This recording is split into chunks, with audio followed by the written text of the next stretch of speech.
ନମସ୍କାର ଦର୍ଶକ ବନ୍ଧୁ, ସିନ୍ଦୁର ଖେଳ ଧାରାବାହିକରେ ଆପଣମାନେ ଆଜି ଦେଖିବାକୁ ପାଇବେ। ନନା କହିବେ, ଅଂଶ ବାବା, ଆପଣଙ୍କ ମା ଆପଣଙ୍କ ପାଇଁ ଆଜି ଯୋଉ ପୂଜା ରଖିଥିଲେ, ଏବେ ସେହି ଅଧୁରା ପୂଜା ଆପଣ ପୂରଣ କରିବେ। ଅଂଶ କହିବେ, ହଁ ନନା, ମୁଁ ଆଉ ମୋର ସ୍ତ୍ରୀ ଆଦ୍ୟା ଆମେ ଏହି ପୂଜାକୁ ପୂରଣ କରିବୁ। ଏହାପରେ ସେପଟେ ମେଘା କହିବେ, କେତେ ବଡ଼ ଭୁଲ ହୋଇଗଲା ମୋ ଦ୍ୱାରା।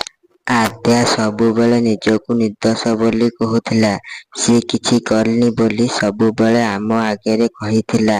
କିନ୍ତୁ ମୁଁ ତାର କଥାକୁ ଥରୁଟିଏ ବି ଶୁଣିବାକୁ ଚେଷ୍ଟା କଲି ନାହିଁ।